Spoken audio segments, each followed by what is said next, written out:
The most important factor in making reliable progress on your creative work isn't whether you engage with it every day. It is whether you can genuinely take time off from it without guilt.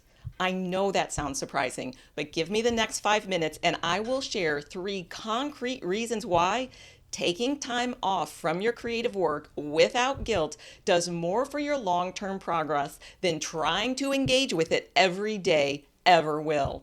I'm Christine Karen, founder of Good Jelly. I work with people who care deeply about their creative work and are unsettled that it's not moving forward the way they want it to.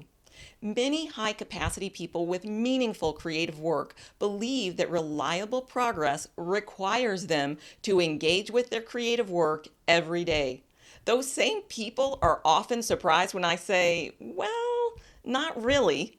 They get even more surprised when I say that the biggest factor in maintaining long term engagement with creative work, which is the foundation of reliable progress, is if they can genuinely take time off from the work without guilt. Since this idea is so countercultural to prevailing norms about productivity, let's look at it from three angles. First, the idea that you have to engage with your creative work every day is a cultural myth based on a romantic view of creative work. It's also a rigid, unforgiving, and often unrealistic standard. If you get sick and miss a day, failure. If you take an actual work-free vacation, failure. If you're juggling a career, marriage, kids, volunteer work, and elder care, and you have one day where you don't get to your creative work in the midst of all that, failure. So when I start working with a client, let's say a writer, and she tells me she writes every day without fail, here's what I don't know yet. Is that because she's imposing the mythic write every day standard on herself? Or is she actually someone whose natural creative rhythm is steady and consistent? But if instead she tells me she mostly writes every day, but also likes to take off a day here and day there, then I know this, that I have someone in front of me who is more attuned to their natural creative rhythm.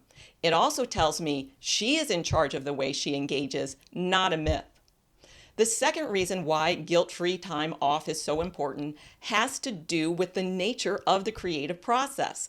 Traditional mechanistic views of productivity assume all work and all workers can be flattened into a linear, convergent thinking cadence.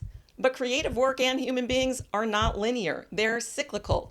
And creative work involves both convergent and divergent thinking.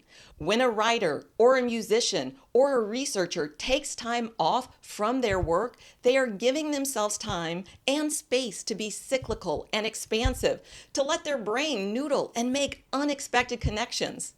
Freeing yourself from the myth of incessant production is a power move. It is not indulgent, and it certainly is not an indicator of laziness or lack of commitment.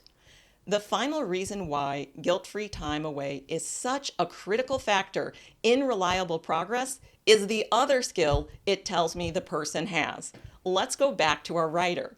If she can take time off without guilt, then I know she's also figured out how to re-engage with that work without stress or scrambling.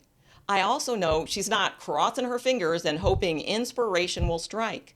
She has a simple, clean way to pick up where she left off. This may seem like one of the least sexy things I've shared, but according to our clients, being able to re-engage with their creative work with ease is one of the most treasured outcomes they've gotten from working with us. Here's the bottom line. When you stop measuring yourself against a mythical standard and start paying attention to what actually sustains your creative work over time, your progress gets steadier and more reliable. That is not a small shift. That is a shift that changes everything.